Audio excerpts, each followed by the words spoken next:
All right, let's get right into it. You are listening to the Deep Dive, the Talk Tickers edition.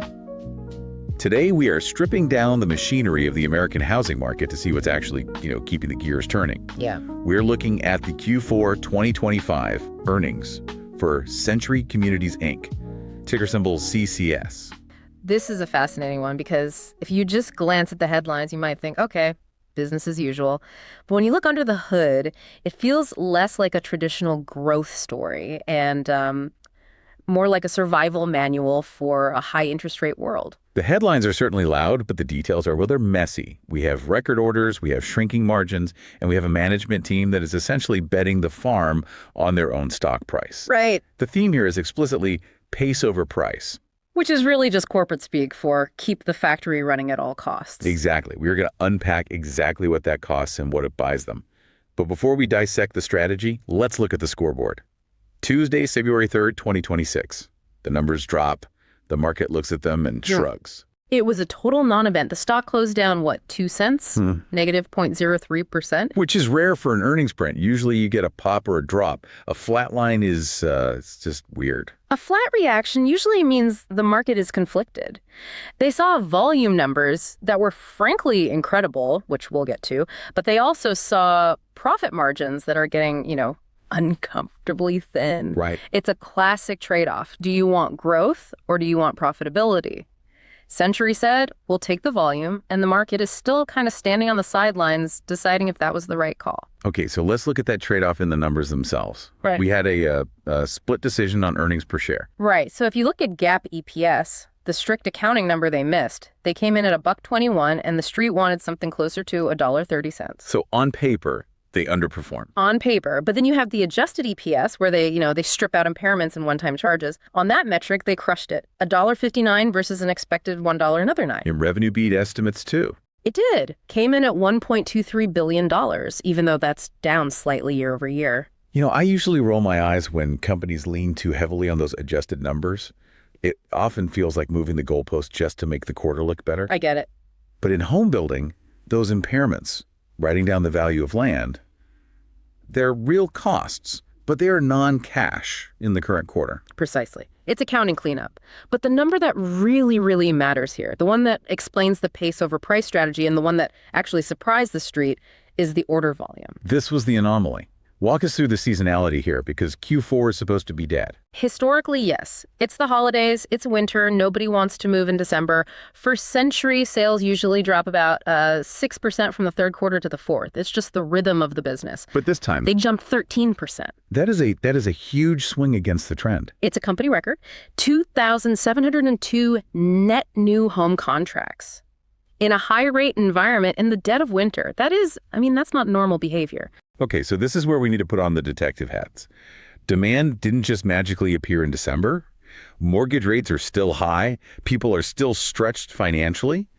So how did they convince, 2,700 people to sign a contract? They manufactured the demand. This brings us to what I call the affordability toolkit. If you want to understand why home prices aren't crashing despite high rates, you have to understand this mechanism. I like that. It wasn't organic buyers walking in, it was engineered. Engineered demand. I like that phrase. What's in the toolkit? 2 heavy hammers, massive incentives, and adjustable rate mortgages. Let's start with the cash. On homes closed in Q4, incentives spiked to roughly 1,300 basis points. Okay, for the listener who isn't trading bonds all day, let's clarify basis points. 1,300 basis points is just a fancy way of saying 13%, right? Correct. So do the math. On a $400,000 home, the builder is effectively handing nearly $52,000 back to the buyer at the closing table. That is huge. And they aren't just handing them cash to go buy furniture or a new car. No. That money is almost exclusively used to buy down the interest rate. They are paying the bank up front. So the customer gets a mortgage rate that starts with a 5 or maybe a 4 instead of a 7. So they are subsidizing the monthly payment to make the math work. And they ramp this up aggressively. That 13% level is up 200 basis points, or 2% from just the previous quarter. They explicitly said they did this to clear out older communities and move spec inventory. They weren't going to let those houses just sit there. Okay, so that's the cash incentive. You also mentioned ARM's adjustable rate mortgages. I feel like that acronym gives people, like, PTSD from 2008. Are we doing that again? It does have a bad reputation, but they are back in a big way. In the first quarter of 2025, ARMs were less than 5% of Century's loans. In Q4, they were roughly 25%. From 5% to 25% in 9 months. That is a structural shift in buyer behavior. It tells you that the monthly payment is the only variable that matters. Century is using its in-house lender to structure these 5-year or 7-year ARMs. The rate is lower for the first few years, which lets the buyer qualify for the loan. And the buyer is just betting they can refinance before the rate adjusts up. And Century is betting that if they don't offer that product, the buyer walks away entirely. It's a tool to unlock a buyer who is otherwise priced out. But here's the catch. There is no free lunch. You can set records for volume, you can pump out 2,700 homes, but paying 13% in incentives has to just shred your profit margin. Oh, absolutely. You're basically giving away the profit to get the sale. And that explains the GAAP miss we started with. It hit the bottom line hard. Their GAAP home building gross margin fell to 15.4%. Edge. For context, the luxury builders we track are often sitting pretty at 20, even 25% margins. 15% is getting dangerously close to commodity territory. It is thin, very thin. Now, management will point to the adjusted margin of 18.3%. The difference there is largely that inventory impairment we mentioned. Explain that briefly. What actually triggers an impairment in this context? It's an accounting reality check. They look at certain active communities, mostly ones they're trying to close out, and realize the land and the sunk costs are worth less than they thought because they have to discount the homes so heavily to sell them. So to clear the books, they take a $10.9 million charge. So they essentially admitted, we aren't going to make the money we thought we would on these specific lots, so let's just take the hit now. Right. And that is the cost of the PACE strategy. You keep the machine moving, you generate cash, but you burn your accounting profits to do it. It's a deliberate sacrifice. But there's a flip side to this low margin grind. If you are going to run a business on razor-thin margins, you have to be fast. You cannot have capital sitting idle. You can't be inefficient. And this was arguably the most impressive part of the report. Their operational execution was razor sharp. Cycle times dropped to a record 114 days. That's from start to finish. Shovel in the dirt to keys in hand. Roughly, yeah. That is down 13 days from last year. And in the construction world, time is literally money. Every day a house sits unfinished. You're paying interest, insurance, taxes. So shaving off 2 weeks is a big deal. It is. It lets them reduce their work in process inventory significantly. I noticed they reduced finished spec inventory by nearly 30%. That's significant. It sounds like they are trying to run as asset light as a home builder possibly can. That is the goal. Turn the cash, turn the cash, turn the cash. And you see it in their land strategy too. We should talk about the option strategy because this is what protects them if the market actually crashes. Right. They control about 61,000 lots, but they don't own all of them. Correct. About 26,000 of those lots are optioned. Okay. For the listener who thinks options only exist in the stock market, how does this work for dirt? It's like a layaway plan with an escape hatch. Instead of buying a $10 million plot of land today, Century pays the landowner a deposit, say, $500,000. That gives them the right to buy the land later when they are ready to build. And if the market tanks, nobody wants to buy a house in 2027. They walk away. They lose the deposit, sure. In this case, they have about $74 million in deposits across the whole company. That would sting. But it's a lot better than having hundreds of millions of dollars of raw land stuck on your balance sheet that you can't sell and still have to pay taxes on. It turns a potential solvency crisis into just a bad earnings quarter. Exactly. It caps the downside. It keeps them flexible. So we have a company that is churning homes fast, taking lower margins, and minimizing land risk. But here's the part that really caught my eye. They seem to think the market is completely wrong about their value. They are buying back stock aggressively. This is the juicy part for the value investors. In 2025, Century repurchased 2.3 million shares.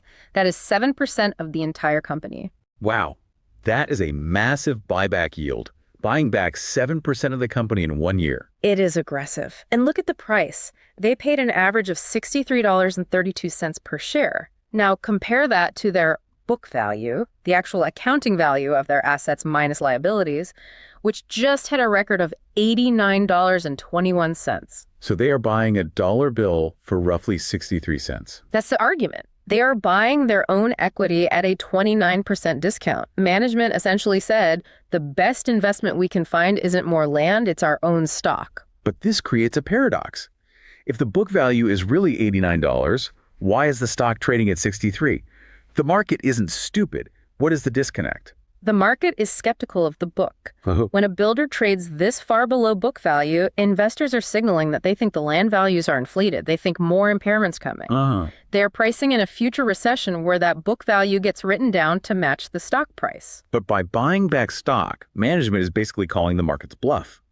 They are saying, you're wrong. Our assets are good. It's a high-stakes poker game. If management is right, every share they buy back at $63 increases the book value for the remaining shareholders. It's accretive.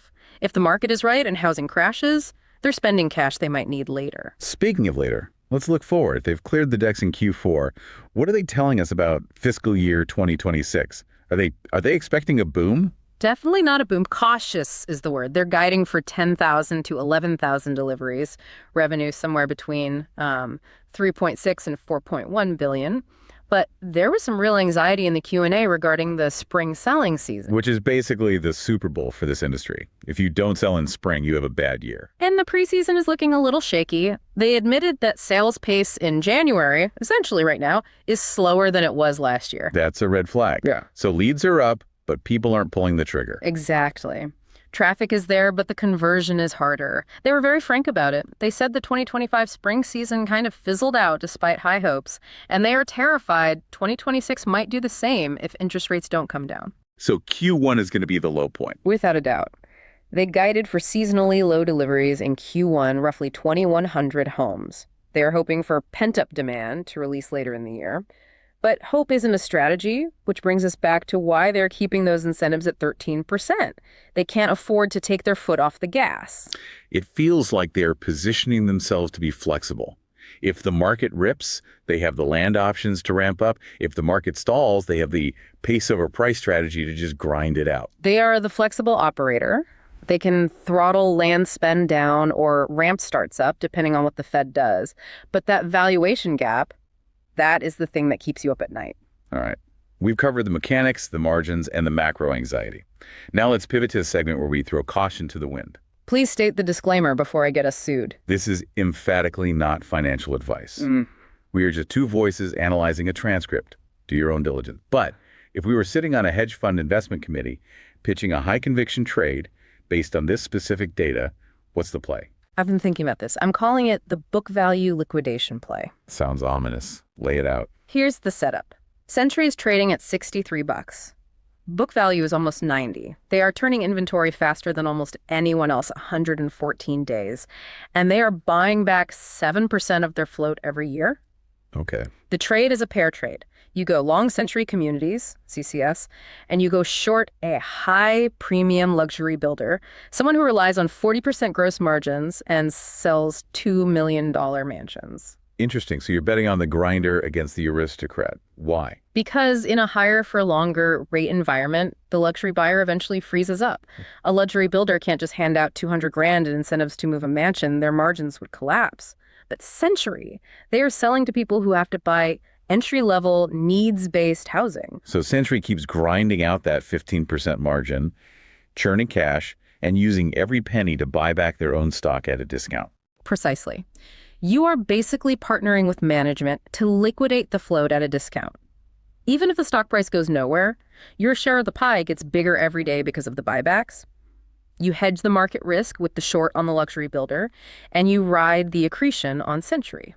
I like it. It's greedy. It assumes the macro environment stays tough. It plays into the whole affordability crisis narrative. And if you want the Wild West option, you sell puts at the book value discount. Basically, you become the insurance company. You say, I will buy this stock at $55. If it never gets there, you keep the premium. And if it does get there, you're buying a fortress balance sheet at 60 cents on the dollar. And with them buying back so much stock, they are effectively putting a floor under the price anyway, theoretically. Theoretically, yes. Yeah. They are the buyer of last resort. Yeah. Fascinating stuff. Again, not advice, just analysis. Yeah. So let's wrap this up. Century Communities, Q4 2025. What is the one thing the listener needs to remember? Incentives are the new normal. 1,300 basis points. That is the cost of doing business today. Century is willing to pay it to keep moving. They delivered a mixed bag record orders bought with heavy, heavy margin compression. They are betting the farm on the spring 2026 thaw, but they're prepared to grind if it stays frozen. That's it. It's a volume game now. Pace over price. That's the story. Thanks for listening to this deep dive. Check your charts, read the filings, and we will catch you on the next one. Stay curious.